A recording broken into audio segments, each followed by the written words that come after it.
तो आ गए हैं हम नया टॉपिक लेकर के आपके सामने। तो आज का हमारा टॉपिक होगा बुक्स ऑफ ओरिजिनल एंट्री, जो कि हम इस सब्जेक्ट में आगे बढ़ते जा रहे हैं। तो आप बने रहिए हमारे साथ और चलिए शुरू करते हैं बुक्स ऑफ ओरिजिनल एंट्री। अब ये देखते हैं कि बुक्स ऑफ ओरिजिनल एंट्री होता क्या है। तो इसमें यह होता है कि जितने भी बिजनेसमैन होते हैं उनका जो कोई भी ट्रांजैक्शन होता है, मॉनेटरी ट्रांजैक्शन जब कभी भी होगा एक बिजनेसमैन का, तो वो ये ज़रूरी होता है कि उन मॉनेटरी ट्रांजैक्शन को वो रिकॉर्ड करे। वो रिकॉर्ड करना इसलिए ज़रूरी होता है क्योंकि सारे जो ट्रांजैक्शंस होते हैं वो मॉनेटरी टर्म्स में होते हैं। या आप इसको ऐसा बोल सकते हैं कि अगर कोई भी बिजनेस का ऐसा कोई ट्रांजैक्शन है जिसमें मनी का इन्वॉल्वमेंट है या मॉनेटरी टर्म्स में अगर वो हुआ है, तो यहाँ पे we need to record them. हमें ये ज़रूरी होता है कि हम उन सारे ट्रांजैक्शंस को रिकॉर्ड करें, क्योंकि यहाँ पे मनी का यहाँ पे लेन देन होने वाला है, पैसों से रिलेटेड ट्रांजैक्शन है, इसलिए रिकॉर्ड करना ज़रूरी है। अब होता यहाँ पर यह है कि एक बिजनेसमैन अपने जितने भी बिजनेस के ट्रांजैक्शन होते हैं उसको पहले वो रफ में कहीं पे नोट कर लेता है, फिर वन बाय वन उसको फेयर करता है। तो इसमें जो सबसे पहली बुक जो बनाई जाती है उसको कहा जाता है जर्नल। इसलिए क्या वो लिखा है यहाँ पर बुक्स ऑफ ओरिजिनल एंट्री, मतलब सबसे पहली बार जब एंट्रीज को रिकॉर्ड किया जाता है वो होता है हमारा बुक्स ऑफ ओरिजिनल एंट्री, जिसको हम जर्नल कहते हैं। और यही जो होती है जर्नल, ये कहलाती है हमारी फर्स्ट बुक। एक बिजनेसमैन के लिए ये कहलाएगा फर्स्ट बुक, जिसके अंदर बिजनेस के सारे ट्रांजैक्शंस को रिकॉर्ड किया जाता है। और जो भी ट्रांजैक्शंस होते हैं उसमें आप देखेंगे कि एक क्रोनोलॉजिकल ऑर्डर होता है। क्रोनोलॉजिकल ऑर्डर मतलब क्या होता है, यहाँ पे पीछे जो पास्ट में जो ट्रांजैक्शंस होते हैं उससे रिलेट करते हैं कुछ ट्रांजैक्शन, तो वो ट्रांजैक्शन को भी आप क्या कर सकते हो, ट्रैक कर सकते हो। तो यहाँ पे पिछले कुछ ट्रांजैक्शंस होंगे जिनका लिंक एक जैसा होगा, उससे भी क्या होगा, ये मैच करेगा। इसके अलावा जो जर्नल होता है इसमें हर ट्रांजैक्शंस को रिकॉर्ड किया जाता है और हर ट्रांजैक्शन को क्या बोला जाता है, एंट्री कहा जाता है। इसके अलावा इसी को जर्नल को हम कहते हैं बुक्स ऑफ ओरिजिनल एंट्री, जैसा कि हमने स्टार्टिंग में आपको बता ही दिया है।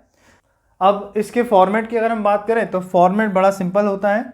इसमें date, particulars, LF, debit amount और क्रेडिट अमाउंट, ये इसका क्या होगा, फॉर्मेट होगा। मतलब जब कभी भी अगर आपको एंट्री को पास करना है तो आप इस फॉर्मेट के अकॉर्डिंग ही आप अपनी एंट्रीज को पास करेंगे in the books of journal, right. जिसमें क्या होता है, डेट होता है, मतलब यहाँ पे जिस डेट में ट्रांजैक्शन होगा वो डेट यहाँ पर आएगी। और पर्टिकुलर्स वो होता है जहाँ पर हम मेन जो एंट्री होती है वो हम पास करते हैं। साथ में इसमें नरेशन भी लिखा जाता है। नरेशन कुछ नहीं है बल्कि ये कि एक शॉर्ट एक आपको इन्फॉर्मेशन देगा कि वो जो ट्रांजैक्शन है वो किस चीज़ से रिलेट करता है, वो होता है नरेशन, जिससे आपको पता चल जाएगा कि ये ट्रांजैक्शन क्यों हुआ था, कब हुआ था।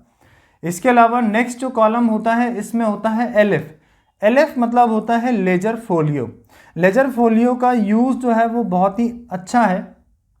ये इसलिए है क्योंकि हम सबसे पहले बनाएंगे जर्नल एंट्रीज, जर्नल एंट्रीज के बाद बनाया जाता है लेजर। तो क्या होता है कि जितने भी एंट्रीज हमने यहाँ पर पास की होगी, इन्हीं सारी एंट्रीज को नेक्स्ट हम क्या करते हैं, क्लासीफाई करते हैं और उन सभी का हम क्या करते हैं, लेजर बनाते हैं। उस पर्टिकुलर एंट्री को ट्रैक करने के लिए बनाया जाता है लेजर फोलियो, जो कि लेजर को बनाते समय काम आएगा हमको। इसके अलावा जो भी अमाउंट आपका डेबिट साइड आएगा वो आप इस कॉलम में लिखेंगे। इसके अलावा जो भी आपका अमाउंट क्रेडिट साइड पर आएगा उसको यहाँ पे लिखना होगा। इतना सिंपल सा यहाँ पे एक फॉर्मेट है ये।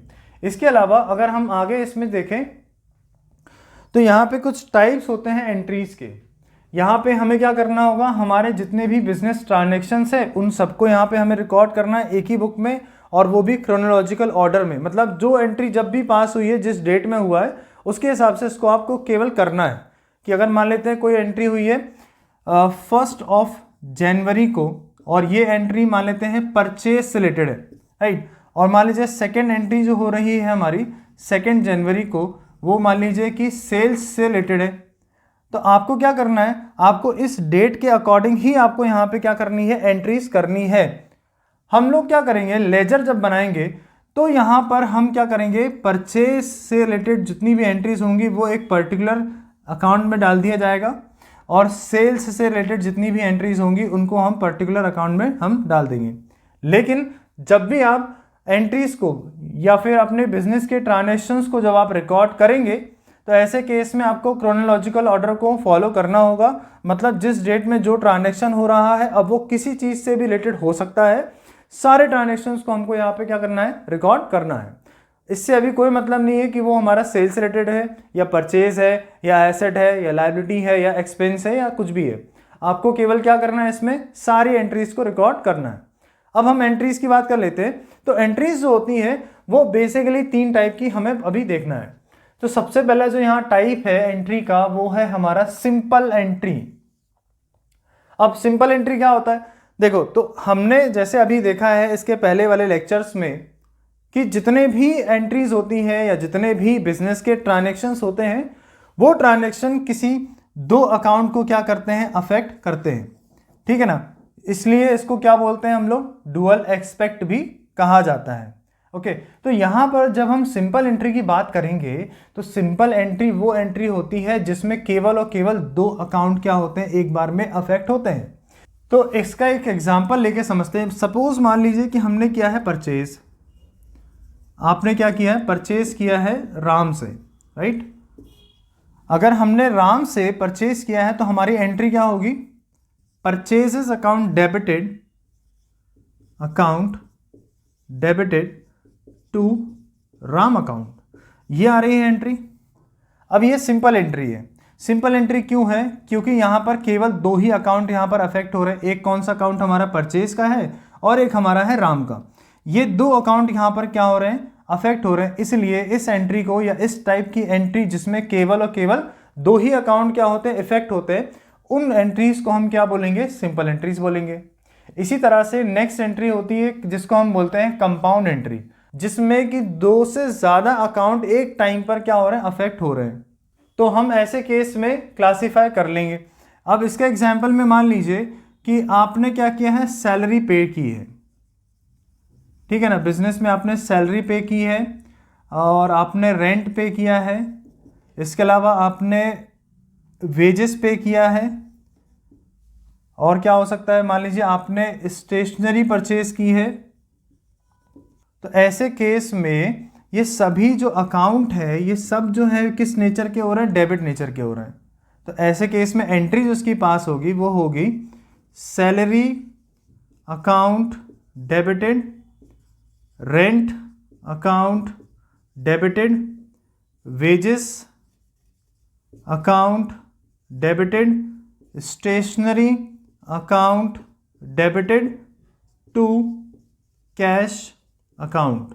अब हम चाहें तो इन सब की इंडिविजुअल एंट्रीज भी बना सकते हैं, बट क्योंकि सबका नेचर क्या है, डेबिट नेचर है, एक्सपेंसेस वाले नेचर के हैं, इसलिए हमने क्या किया है, इन सब की अलग अलग एंट्रीज ना बना करके इसको कंपाउंड एंट्री में कन्वर्ट कर दिया है, राइट। तो इस तरह की एंट्रीज में अगर आप देखेंगे तो इसमें 2 से ज़्यादा अकाउंट अफेक्ट हो रहे हैं। एक हो रहा है सैलरी, रेंट, वेजेस, स्टेशनरी और कैश।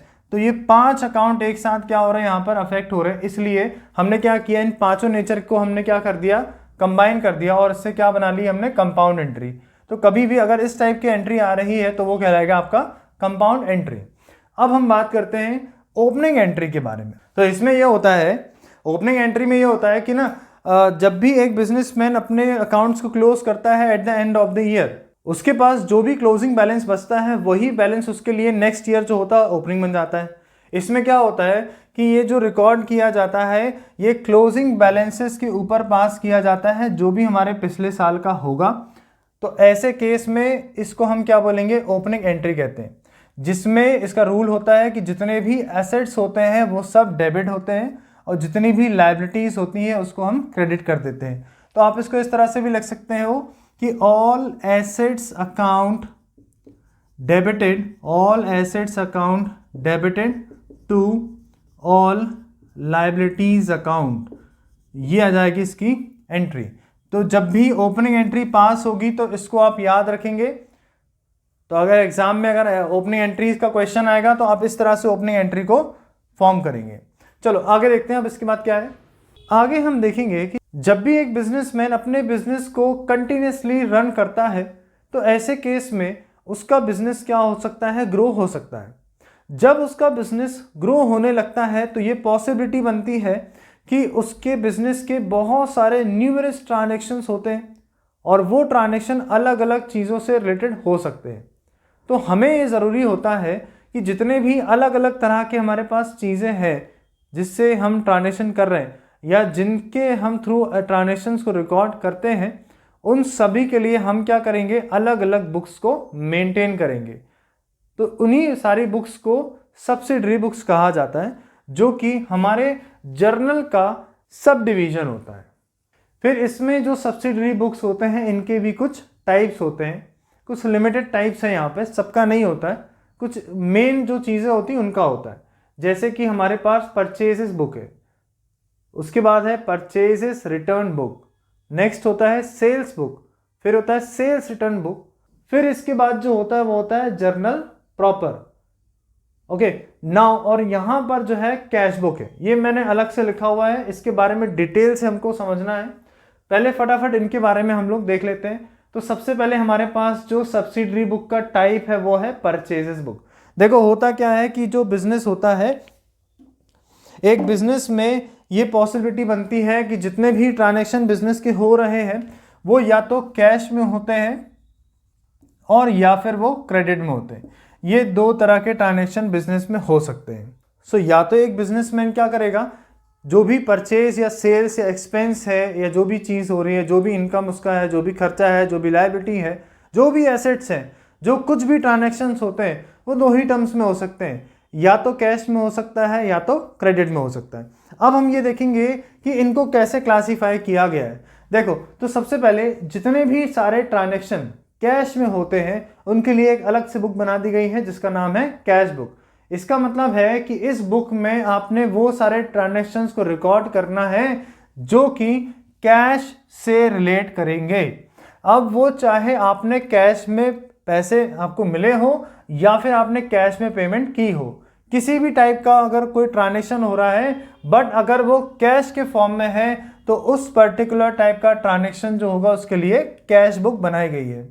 तो कैश बुक का पर्पस क्या है कि सारे ऐसे ट्रांजैक्शंस को रिकॉर्ड करना जो कि कैश में होते हैं, अब वो चाहे आपने कैश रिसिप्ट किया हो या कैश में पेमेंट की हो, पर रिकॉर्डिंग यहीं पर होने वाली है उसकी।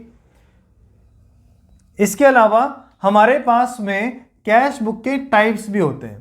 तो कैश बुक का टाइप जो होता है वो सिंपल कैश बुक है, डबल कॉलम कैश बुक है, ट्रिपल कॉलम कैश बुक है और पेटी कैश बुक है। इनके बारे में हम डिटेल में समझेंगे, पहले शॉर्ट में इसको ख़त्म करते हैं हमारा सब्सिडरी बुक क्या होता है। सबसे पहले तो जैसे मैंने बता दिया आपको कि कैश बुक में वो सारे ट्रांजैक्शंस रिकॉर्ड होते हैं जिनका रिलेशन किसके साथ होता है, कैश के साथ में होता है। तो बचा क्या, बचा है हमारा क्रेडिट। तो अब क्रेडिट में ये होगा कि क्रेडिट ट्रांजैक्शंस के लिए ही बनाई गई हैं सब्सिडरी बुक्स, ऐसा आप मान के चलें। तो अब यहाँ पर क्या होगा कि मान लेते हैं कि एक बिजनेसमैन ने अपने गुड्स परचेज किया है कैश में, ठीक है ना। तो अब इसमें क्या आ गया, कैश वर्ड आ गया। तो इस पर्टिकुलर ट्रांजैक्शन को कहाँ रिकॉर्ड करना पड़ेगा, हमको कैश बुक में रिकॉर्ड करना पड़ेगा। लेकिन अगर इसी ट्रांजैक्शन में अगर हम कैश वर्ड को हटा के यहाँ पे लिख दें क्रेडिट, तो अब इसके लिए हम अलग से बुक बनाएंगे जिसका नाम है सब्सिडरी बुक। तो चलो देखते हैं यहाँ पे। तो सबसे पहला आपको बैठा लेना है दिमाग में कि यहाँ पर जितने भी यहाँ पे मैंने बुक्स लिखे हैं एक्सेप्ट कैश बुक, ये सभी बुक्स जो होते हैं वो क्रेडिट ट्रांजैक्शंस के लिए ही बनाए गए हैं। सबसे पहले यहाँ पे आता है परचेजेस बुक। अब देखो क्या होगा कि जब भी कभी भी एक बिजनेसमैन गुड्स परचेज करता है ऑन क्रेडिट, अगर आप उधार में माल लेकर आ रहे हो या आपने उधार में माल को खरीदा है फॉर रीसेल, तो ऐसे केस में इसके लिए इस टाइप के ट्रांजैक्शन के लिए हम जो बुक मेंटेन करेंगे उसको हम बोलेंगे परचेजेस बुक। इसमें क्या होगा कि जितने भी हमारे गुड्स क्रेडिट में हमने परचेज किए हैं उन सभी ट्रांजैक्शंस को इस पर्टिकुलर बुक में हम रिकॉर्ड करेंगे फॉर रीसेल पर्पस, ठीक है ना। तो आपको दो बातें क्या याद रखनी है कि एक तो हमारा क्रेडिट ट्रांजैक्शन होना चाहिए और दूसरा यहाँ पे रीसेल पर्पस होना चाहिए। ओके, तो इस तरह के जितने भी ट्रांजैक्शन होंगे वो इस परचेज बुक के अंदर रिकॉर्ड करेंगे। Okay, so now next is purchases return book. अब इसमें क्या होगा कि जो भी गुड्स आपने यहाँ पे खरीदा है फर्स्ट वाले पार्ट में, परचेजेस बुक मीन्स आपने जो भी गुड्स क्रेडिट में आप लेकर आए थे, तो ये भी हो सकता है कि जो गुड्स आपने परचेज किया है वो गुड्स में कोई ना कोई डिफेक्ट हो या डैमेज हो गया हो या मैन्युफैक्चरिंग डिफेक्ट निकल जाए उसमें। तो इसमें हम क्या करेंगे, एज अ बिजनेसमैन हम क्या करेंगे, हमने जिस भी सप्लायर से उन गुड्स को खरीदा होगा क्रेडिट में, उनको हम क्या करेंगे, वापस कर देंगे उसी सप्लायर को। तो ऐसे केस में जब हमने परचेज किया, जब हमने खरीदा, तो वो हमारे लिए परचेज होता है, और जब उसी चीज़ को जब हम वापस कर देते हैं वो हो जाता है हमारा परचेज रिटर्न। सिंपल है। तो इस तरह के जो ट्रांजेक्शन्स होते हैं वो आ जाएंगे हमारे परचेजेस रिटर्न बुक में। तो इसमें क्या लिखा हुआ है कि ये जो बुक होती है इसमें वो सारे गुड्स की रिकॉर्डिंग की जाती है जो कि किसी वजह से हमने क्या कर दिए हैं, गुड्स को रिटर्न कर दिए हैं किसी वजह से। ओके, नाउ नेक्स्ट क्या होता है, सेल्स बुक होती है। तो जैसे हमने परचेज की बात की थी वैसे ही हमारा सेल्स बुक है। परचेज में क्या होता है, हम माल को खरीद के लेकर आते हैं उधार में। सेल्स में क्या होगा कि अब हमने किसी को सेल किया है पर वो क्रेडिट में सेल किया है, राइट। तो जब एक बिजनेसमैन गुड्स को क्रेडिट में सेल करेगा तो उस पर्टिकुलर टाइप के ट्रांजैक्शन की रिकॉर्डिंग हम सेल्स बुक के अंदर करते हैं, राइट। तो यहाँ पर आपको यह याद रखना है कि सिर्फ और सिर्फ गुड्स की यहाँ पे बात हो रही है और कुछ भी यहाँ पे रिकॉर्ड नहीं होगा। अगर आपने गुड्स को बेचा है क्रेडिट में तो ही उस टाइप का पर्टिकुलर टाइप का ट्रांजैक्शन जो है वो सेल्स बुक के अंदर रिकॉर्ड होगा। नेक्स्ट होता है हमारा सेल्स रिटर्न बुक। अब यहाँ पर हमने किसी को माल बेचा है उधार में, तो ये भी हो सकता है कि हमने जो माल बेचा होगा किसी पर्सन को, किसी कस्टमर को, किसी सप्लायर को या किसी को भी अगर हमने माल बेचा है और अगर वो माल हमारा बेचा हुआ माल अगर डैमेज है या कोई गड़बड़ है या कोई उसमें टूट फूट हो गई है, तो ऐसे कंडीशन में जो भी माल हमने बेचा होगा वो अगर डैमेज निकलता है तो किसी वजह से कस्टमर वही माल हमको वापस देकर जाएंगे, तो वो हमारे लिए क्या हो जाएगा, सेल्स रिटर्न। मीन्स जब आपने बेचा होगा तो वो आपके लिए सेल्स है, और जब बिकी हुई चीज़ जब आपके पास वापस आ जाती है तो वो हो जाता है आपका सेल्स रिटर्न। तो इस तरह के जो ट्रांजैक्शंस होते हैं ये सारे ट्रांजैक्शंस हम लोग रिकॉर्ड करते हैं हमारे लिए सेल्स रिटर्न बुक में। ओके, तो क्या होगा कि ये वो सारे गुड्स के ट्रांजैक्शंस को रिकॉर्ड करता है जो गुड्स रिटर्न किए गए हैं बाय द कस्टमर या परचेजर, जिसने भी माल को खरीदा था वो वापस करके जा रहा है अगर हमें, तो हम उस पर्टिकुलर टाइप की ट्रांजैक्शंस को सेल्स रिटर्न बुक के अंदर रिकॉर्ड करेंगे, राइट। अब नेक्स्ट होता है हमारा जर्नल प्रॉपर। अब देखो होता क्या है कि ना जितने भी तरह के ट्रांजैक्शंस हमने देखे तो हमने देखा कि सब अलग अलग तरह के ट्रांजैक्शंस होते हैं। अच्छा, इसके अलावा बिल रिसीवेबल बुक्स भी होती हैं, बिल पेबल बुक भी होती है, पर अभी वो हमारे सिलेबस में नहीं है। पर आपको मैं एक शॉर्ट में बता दे रहा हूँ कि जैसे कि अगर बिल रिसीवेबल बुक्स है तो ऐसे केस में इन फ्यूचर अगर किसी बिजनेसमैन को पैसा रिसीव होने वाला है थ्रू द बिल, तो ऐसे केस में इस तरह के ट्रांजैक्शन बिल रिसीवेबल के अंदर आते हैं। और इसी तरह से पेबल भी होता है। तो अगर इन फ्यूचर आप क्या करने वाले हो, किसी को पेमेंट करने वाले हो, तो उस तरह के जो ट्रांजैक्शंस होते हैं वो बिल पेबल के अंदर रिकॉर्ड होते हैं। इसके अलावा नेक्स्ट जो होता है जर्नल प्रॉपर। तो जर्नल प्रॉपर क्या होता है, तो देखो जर्नल प्रॉपर में वो ट्रांजैक्शंस आते हैं जो इनमें से किसी में रिकॉर्ड नहीं होते हैं। ये ध्यान रख लें कि जर्नल प्रॉपर में वो ट्रांजैक्शंस रिकॉर्ड किए जाएंगे जो इन बुक्स के अंदर नहीं आएंगे, चाहे वो आपका परचेज बुक है, परचेज रिटर्न है, सेल्स रिटर्न बुक है, सेल्स बुक है, कैश बुक है, बिल्स पेबल बुक है, बिल रिसीवेबल बुक है, किसी भी टाइप के बुक्स में जो ट्रांजैक्शन रिकॉर्ड नहीं होते हैं उन ट्रांजैक्शंस को रिकॉर्ड किया जाता है जर्नल प्रॉपर के अंदर, ठीक है ना। तो ये वो ट्रांजैक्शन रिकॉर्ड करते हैं जो मिसलेनियस ट्रांजैक्शंस होते हैं और जो क्रेडिट में हुए होंगे, जो इन सभी बुक्स में नहीं आ रहे हैं, वो सारे ट्रांजैक्शंस हमारे जर्नल प्रॉपर के अंदर रिकॉर्ड होते हैं। ओके, नाउ चलो आगे बढ़ते हैं हम यहाँ पे। अब हम समझेंगे कि कैश बुक में और ये सब क्या चीज़ होती हैं। जैसा कि इसका नाम है कि ये है एक कैश बुक, इसका मतलब ये है कि इस पर्टिकुलर टाइप ऑफ बुक में जितने भी ट्रांजैक्शंस की रिकॉर्डिंग होगी वो सारे ट्रांजैक्शंस कैश से रिलेट करेंगे। अब वो चाहे आपने कैश को रिसीव किया हो या फिर आपने कैश में किसी को पेमेंट की हो, सारे ट्रांजैक्शंस की रिकॉर्डिंग हमारे कैश बुक के अंदर होगी। कैश बुक जो होते हैं वो 4 टाइप के होते हैं। सबसे पहले सिंपल कैश बुक होता है, उसके बाद डबल कॉलम कैश बुक होगा, next is the type of triple column cash book and the last one is पेटी cash book. One by one सारे टाइप ऑफ कैश बुक को हम देखते हैं क्या है इसमें। सबसे पहले अगर हम सिंपल कैश बुक की बात करें तो सिंपल कैश बुक नाम में ही सिंपल है और इसमें यह होता है कि जितने भी ट्रांजैक्शंस रिकॉर्ड किए जाते हैं वो सारे ट्रांजैक्शन हमारे कैश रिसिप्ट से रिलेटेड होते हैं, कैश पेमेंट होगी। इसके अलावा ये जो फॉर्मेट है ये सिंपल कॉलम कैश बुक का फॉर्मेट है। इसमें 2 साइड होते हैं, एक होता है लेफ्ट साइड और एक होता है राइट साइड। लेफ्ट साइड जो होता है वो डेबिट होता है और जो राइट साइड है वो है हमारा क्रेडिट साइड। अब ज़रूरी ये है इसमें आप ध्यान दें कि जो भी हमारा लेफ्ट साइड होगा इस कॉलम का वो होगा डेबिट, जहाँ पर आप क्या करेंगे जितने भी कैश रिसिप्ट होंगे उन सबको यहाँ रिकॉर्ड करेंगे। मतलब अगर आपको कैश रिसीव हो रहा है, चाहे आपने गुड्स को बेचा हो या कोई भी ऐसा ट्रांजैक्शन जिससे कैश आ रहा है, तो उसको आप रिकॉर्ड करेंगे डेबिट साइड पे, मतलब लेफ्ट हैंड साइड पर। और राइट हैंड साइड में आपको रिकॉर्ड करना होगा आपकी पेमेंट, मतलब अगर किसी भी वजह से हमारे पास से कैश जा रहा है तो ऐसे कंडीशन में आप रिकॉर्ड करेंगे उसको राइट हैंड साइड, मतलब क्रेडिट साइड। इसके अलावा जो हमारा कैश बुक होता है वो हमेशा डेबिट बैलेंस को शो करेगा। ये इंपॉर्टेंट है, इसको ध्यान से आप लोग नोट कर लें कि कैश बुक जो होगी वो हमेशा डेबिट बैलेंस आपको शो करेगी, डेबिट साइड पर ऑब्वियसली डेबिट बैलेंस बोल रहा हूँ मैं, और कभी भी क्रेडिट बैलेंस कभी भी शो नहीं कर सकता।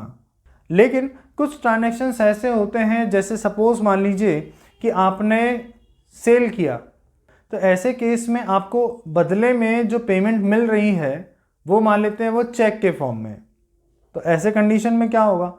और कई बार क्या होता है कि हम डिस्काउंट भी देते हैं, ये भी होता है। तो at the time of cash sales आपने क्या किया है, आपने डिस्काउंट दिया है। तो इस तरह के जो ट्रांजैक्शंस होते हैं इनकी क्या रिकॉर्डिंग है, इसको हम देखेंगे। इसके लिए ही जो अगला जो टाइप है वो है हमारा डबल कॉलम कैश बुक। इसमें हमारे पास में 2 कॉलम मेंटेन होते हैं, एक होता है हमारा कैश कॉलम और एक होता है हमारा बैंक कॉलम। इसमें और भी हो सकता है, मीन्स कि इसमें आप कैश कॉलम देखेंगे और डिस्काउंट का कॉलम देखोगे, या फिर आप बैंक का कॉलम देखोगे और आप डिस्काउंट का कॉलम भी आप देख सकते हो। तो यहाँ पर कुछ कॉम्बिनेशन है ये।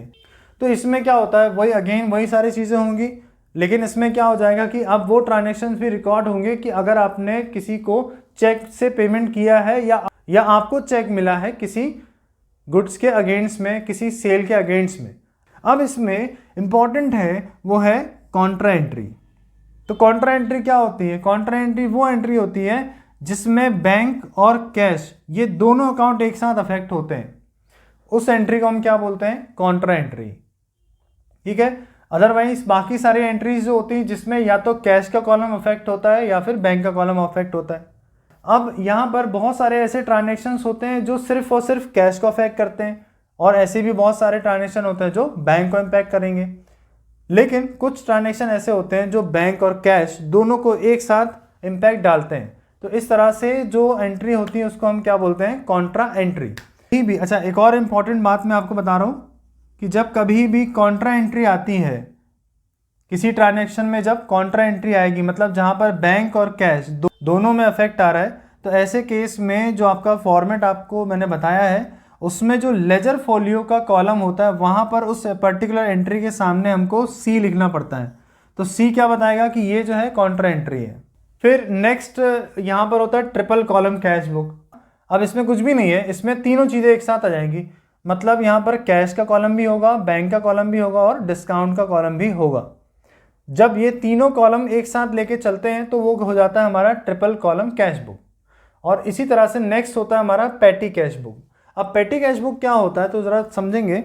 देखो क्या होता है, बिजनेस में छोटे मोटे खर्चे भी होते हैं, बिजनेस के अंदर छोटे मोटे खर्चे भी होते हैं, तो उन खर्चों के लिए क्या किया जाता है, पेटी कैश बुक मेंटेन किया जाता है।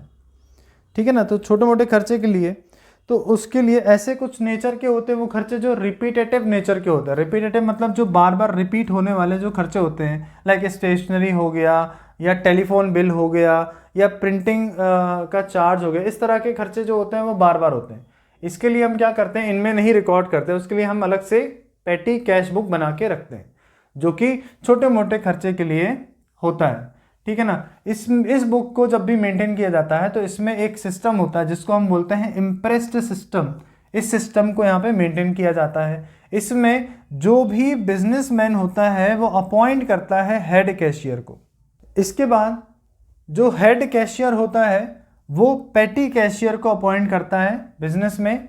इस सिस्टम में ये होता है कि कुछ एक पर्टिकुलर टाइम पीरियड के लिए जो हेड कैशियर होगा वो पेटी कैशियर को कुछ एक पर्टिकुलर अमाउंट दे देगा। सपोज मान लेते हैं 1 वीक के लिए, एक हफ्ते के लिए क्या किया है, हेड कैशियर ने पेटी कैशियर को कुछ अमाउंट दे दिया। सपोज मान लेते हैं 10,000 रुपीज़ दे दिए है। ठीक है। और ये डिपेंड करता है बिजनेस टू बिजनेस, मतलब अगर आपका बिजनेस बहुत बड़ा है तो छोटे मोटे खर्चे भी बहुत सारे हो सकते हैं। तो फॉर एग्जांपल मैंने लिया हुआ है कि हेड कैशियर ने पेटी कैशियर को 10,000 रुपीज़ दे दिया है एक हफ्ते के लिए। तो ऐसे केस में क्या होगा, एक हफ्ते बाद जो भी खर्चा होगा, मान लेते हैं कि यहाँ पर जो खर्चा हुआ है वो हुआ है 8,000 रुपीज़ खर्च हो गए। ठीक है ना, वही छोटे मोटे खर्च में 8,000 रुपीज़ यहाँ पे चले गए। अब हम ये देखेंगे कि पेटी कैशियर के पास कितना पैसा बचेगा, 2,000 रुपये बचेंगे। अच्छा, इसमें समझने वाली चीज़ ये है कि जो भी यहाँ पे खर्चा हुआ है, मतलब 8,000 रुपये खर्च हो गए हैं और 2,000 रुपये बचे हैं, तो इसका मतलब क्या है कि यहाँ पर जो हेड कैशियर है वो पेटी कैशियर को ये 8,000 रुपये और दे देगा। तो ऐसे केस में जो पुराना जो 2,000 रुपीज़ है वो भी इसमें ऐड हो जाएगा। तो अगेन फिर से जो बैलेंस बन जाएगा वो हो जाएगा 10,000 का फॉर द नेक्स्ट वीक। और इसी तरह से ये सिस्टम चलता रहता है। तो ये होता है पेटी कैश बुक के अंदर, इसी को बोलते हैं हम इम्प्रेस्ड सिस्टम। आई होप कि समझ में आ रहा है आप सभी को, और इन सब बातों को आप नोट डाउन ज़रूर करें। और अगर वीडियो अच्छा लग रहा है तो प्लीज़ इसको लाइक करें, शेयर करें चैनल को, और सब्सक्राइब तो कर ही लें। चलो, तो अब हम आगे बढ़ेंगे लेजर की तरफ। तो सबसे पहले हम बात करेंगे यहाँ पे लेजर की। लेजर होता क्या है और लेजर की ज़रूरत क्या है। अभी हमने ये देखा कि बिजनेसमैन क्या कर रहा है, बहुत सारे ट्रांजेक्शन को रिकॉर्ड कर रहा है। हमने देखा कि जर्नल एंट्रीज बना रहा है वो, और सब्सिडरी बुक्स भी उसने मेंटेन करके रखी है। तो बहुत सारे ट्रांजेक्शन्स को एक ही बुक में रिकॉर्ड कर लिया है जिसका नाम है journal, books of original entry. तो हमने देखा कि अब वो चाहे ट्रांजेक्शन परचेज से रिलेटेड हो, सेल से रिलेटेड हो, सेल्स रिटर्न हो, परचेज रिटर्न हो, बिल्स हो, बैंक से रिलेटेड कोई ट्रांजेक्शन है, कैश से रिलेटेड ट्रांजेक्शन है, एक्सपेंसेस है, एसेट्स है, लायबिलिटीज़ है, और भी बहुत सारे ट्रांजेक्शन्स होते हैं जो एक बिजनेसमैन रिकॉर्ड कर लेता है अपने बुक्स में। तो अब प्रॉब्लम ये आती है कि अगर हमें किसी एक पर्टिकुलर अकाउंट के बारे में कोई जानकारी चाहिए है तो वो जानकारी हम उससे नहीं ले सकते, क्योंकि ये हो सकता है, सपोज मान लो कि मैंने एक बिजनेसमैन चाहता है कि अपने परचेज की वो जानकारी चाहता है, एक महीने, मान लेते हैं 1 मंथ, एक महीने का उसने क्या परचेज किया है, गुड्स को, कितने वैल्यू के गुड्स परचेज किए हैं एक महीने के अंदर, किन किन को पैसा वो देने वाला है, या कितने का परचेज हुआ। अगर इस बात की हमें जानकारी चाहिए है, एक बिजनेसमैन को इस बात की अगर एक नॉलेज चाहिए है, तो आपको क्या लगता है वो जर्नल एंट्रीज पढ़ के आ जाएगी क्या? नहीं। उसमें क्या प्रॉब्लम होगी कि हमें हर एक एक ट्रांजेक्शन को पढ़ना पड़ेगा, ढूंढना पड़ेगा। उससे क्या होगा, हमारा टाइम बहुत ज़्यादा उसमें हमें देना पड़ेगा, क्योंकि वो हो सकता है कि जो एक पूरे एक महीने में जो ट्रांजेक्शन हुए हो वो अलग अलग डेट्स पे पॉसिबल है ना, कि अलग अलग डेट्स पे पॉसिबल हो सकता है। कभी कोई ट्रांजेक्शन जो है मान लो 1 जनवरी को हो रहा है, कोई 5 को हो रहा है, कोई 13 को हो रहा है, कोई 25 को हो रहा है, तो ऐसे करके बहुत सारे में भी ट्रांजेक्शन हो सकते हैं। तो प्रॉब्लम क्या होगी कि जब हम एक ओवरऑल जो एक जानना चाह रहे हैं कि हमारे परचेज की क्या वैल्यू है या कितना हमने परचेज किया है, उसका कंसाइज या समरी फॉर्म हमें नहीं मिल पाएगा। और अगर हमें चाहिए तो हमको क्या करना पड़ेगा, एक एक ट्रांजेक्शन्स को ढूंढना पड़ेगा और एक एक ट्रांजेक्शन को पढ़ के हमें उसकी वैल्यू पता लगानी पड़ेगी, जो कि टाइम कंज्यूमिंग होता है। इसीलिए सारे जो सेम नेचर के ट्रांजेक्शन्स होते हैं उसको क्लासीफाई किया जाता है। मतलब कि जब कभी भी एक बिजनेसमैन अपने बुक्स ऑफ ओरिजिनल एंट्री मतलब जर्नल एंट्रीज को जब वो प्रिपेयर कर लेता है, उसके बाद उसका सेकेंड जो स्टेप होता है वो ये होता है कि अब वो उन्हीं जर्नल एंट्रीज में से क्लासिफिकेशन करना स्टार्ट करेगा और ये करेगा कि जो सिमिलर नेचर के जो भी ट्रांजेक्शन्स होंगे उसको वो एक अकाउंट में बनाने की कोशिश करेगा, जिसको हम कहते हैं लेजर, राइट। तो लेजर क्या है? It is a process of collection of transactions. ये एक ऐसी प्रोसेस है जिसमें कि ट्रांजेक्शन का क्या होता है, कलेक्शन होता है। कौन से ट्रांजेक्शन्स का? जो कि सिमिलर नेचर के होते हैं। जैसे मैंने अभी आपको एग्जांपल बताया परचेज। मान लीजिए कि मुझे परचेज रिलेटेड कोई अगर नॉलेज चाहिए है तो हम क्या करेंगे, यहाँ पे ट्रांजेक्शन्स को कलेक्ट करना शुरू करेंगे और जो सिर्फ और सिर्फ परचेज से रिलेटेड होगा उन्हीं ट्रांजेक्शन को यहाँ पे कलेक्शन किया जाएगा, राइट। तो इस कंडीशन में जो भी पर्टिकुलर अकाउंट यहाँ पे बनाया जाता है या रिलेट करता है उसको हम कहते हैं प्रिपरेशन ऑफ अकाउंट कहते हैं। और the books in which these accounts are prepared, वो बुक जिस बुक के अंदर इन्हीं अकाउंट को बनाया जाता है उसको लेजर कहा जाता है। आई होप कि यहाँ बात क्लियर हो गई होगी आपको। इसके अलावा अगर हम इसके फॉर्मेट की बात करें तो फॉर्मेट जो होता है बड़ा सिंपल सा है। इसमें ये जो होता है हमारा लेफ्ट साइड जो है डेबिट है और राइट साइड जो होता है वो क्रेडिट होता है। सबसे पहले आपको क्या करना पड़ेगा, जिस भी पर्टिकुलर टाइप का आप अकाउंट बना रहे हैं उसका नाम यहाँ पर आएगा। जैसे मैंने यहाँ परचेज लिखा तो मैं यहाँ लिखूँगा परचेजेस अकाउंट, इस तरह से यहाँ पे हेडिंग आ जाएगी। और यहाँ पर जो फॉर्मेट है वो कुछ इस तरीके का है कि डेट पर्टिकुलर्स JF। अब यहाँ JF आ रहा है तो JF मतलब होता है जर्नल फोलियो, जो मैंने अभी आपको लास्ट जो बताया है कि उल्टा होता है। जैसे हम लोग जब जर्नल एंट्रीज पास करेंगे तो उसमें हम क्या लिखते हैं, LF, और जब हम लेजर बनाते हैं तो उसमें हम क्या लिखेंगे, JF, राइट। तो उल्टा रहता है, क्यों? क्योंकि इससे क्रॉस वेरीफाई हो जाता है उस पर्टिकुलर ट्रांजेक्शन का। उसके बाद होता है अमाउंट। तो ये एक पर्टिकुलर जो है वो डेबिट साइड हो गया और सेम फॉर्मेट उठा के हम यहाँ बनाएंगे जो कि हमारे क्रेडिट साइड के लिए होगा। तो सेम फॉर्मेट है, यहाँ भी डेट है, पर्टिकुलर्स है, JF है और अमाउंट है। इस तरह का यहाँ पे एक फॉर्मेट होता है जो कि लेजर बनाने में हेल्प करता है। अब हम ये देखेंगे कि लेजर की पोस्टिंग कैसे होती है। पोस्टिंग मतलब क्या होता है कि जब आपने कोई भी एक जर्नल एंट्री को पास किया है और आपको कोई एक पर्टिकुलर अकाउंट की एक जानकारी चाहिए है तो सबसे पहले हम क्या करेंगे, उस सेम नेचर के ट्रांजेक्शन्स को क्लासीफाई करेंगे और सभी को उठा के हम क्या करेंगे, एक अकाउंट में डाल देंगे, तो वो हो जाएगा हमारा लेजर। तो इसी को हम क्या बोलते हैं, जब जर्नल से लेजर में लेके आते हैं तो ये होता है पोस्टिंग। तो इसको हम क्या बोलते हैं, लेजर पोस्टिंग कहते हैं। यहाँ पे मैंने एक एग्जाम्पल यहाँ लिखा हुआ है समझाने के लिए, तो देखते हैं क्या होता है इसमें। For example, business started with cash. अब क्या हो रहा है कि एक बिजनेसमैन ने अपने बिजनेस को स्टार्ट किया है कैश से, तो इसकी एंट्री क्या होगी, सबसे पहले हम वो बनाएंगे जो कि हम जर्नल एंट्री इसकी बनाएंगे, ठीक है ना, जो जर्नल की बुक में हम लिखेंगे। तो उसकी पर्टिकुलर जो एंट्री होगी वो होगी हमारी cash account debited to capital account, ये इसकी पर्टिकुलर एंट्री होगी। और जैसा कि हम लोगों ने देखा है कि यहाँ पे डेबिट के साइड पे डेबिट में कॉलम में अमाउंट हो जाएगा और यहाँ पे क्रेडिट का अमाउंट यहाँ पर आ जाएगा। ये हो गया, ये है हमारी journal entry, books of original entry, ये हो गया यहाँ पर। अब हमें इसी से क्या करना है, इससे हमें लाना है लेजर में। तो हम पहले क्या करेंगे, हम ये देखेंगे यहाँ पे कौन कौन से दो अकाउंट यहाँ अफेक्ट हो रहे हैं। एक हो रहा है कैश और एक हो रहा है हमारा कैपिटल। अब आपको देखना ये है कि आप किसका अकाउंट बनाना चाहते हो। अगर आप कैश का लेजर बनाना चाहते हो तो आपको कैश के ट्रांजैक्शंस को क्लासीफाई करना पड़ेगा, और अगर आप कैपिटल का लेजर बनाना चाहते हो तो आपने जितनी भी एंट्रीज की होंगी उसमें कैपिटल नेचर के ट्रांजैक्शंस को क्लासीफाई करना होगा, राइट। तो अब इसको करेंगे कैसे। मान लीजिए कि मेरे पास में ये एंट्री हो गई है, तो अब इसको कैसे पास करेंगे हम। तो यहाँ पे दो लेजर अकाउंट बनेंगे, एक होगा हमारा कैश का लेजर बनेगा और एक होगा कैपिटल का लेजर भी बनेगा, ठीक है। तो लेजर जो होता है वो हर एक का एक ही होता है।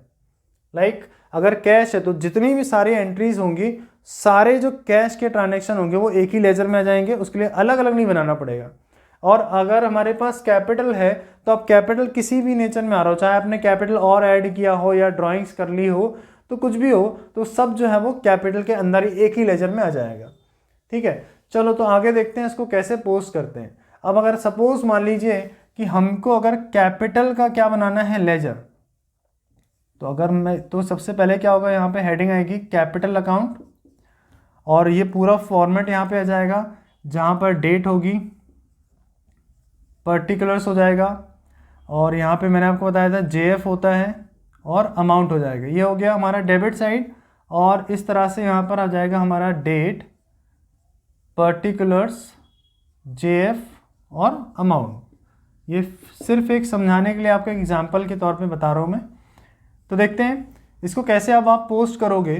तो एंट्री हमारी ये है, तो जिसका भी हम लेजर बनाना चाहते हैं उसकी एंट्री हमें देखनी होती है कि यहाँ पे क्या है। तो स्टेप नंबर 1 ये है कि जब कभी भी हम जिस अकाउंट का लेजर बनाएंगे उसका नाम उसके लेजर में कभी नहीं लिखा जाता है, राइट। अगर सपोज मान लीजिए कि हम यहाँ पर कैपिटल अकाउंट या कैपिटल का लेजर बनाना चाहते हैं, तो यहाँ पर कहीं पर भी हम कैपिटल शब्द का इस्तेमाल नहीं करेंगे। तो अब क्या करेंगे, अब कैसे इसको पास करेंगे। तो देखो यहाँ पर हमारे पास एंट्री है cash account debited to capital account. तो सबसे पहले तो यहाँ देखो कि यहाँ पर जो कैपिटल है वो किस तरफ आ रहा है, क्रेडिट साइड पर है ये। इसका मतलब है कि हमारे लेजर में इसकी एंट्री किस तरफ होने वाली है, क्रेडिट साइड पे होने वाली है।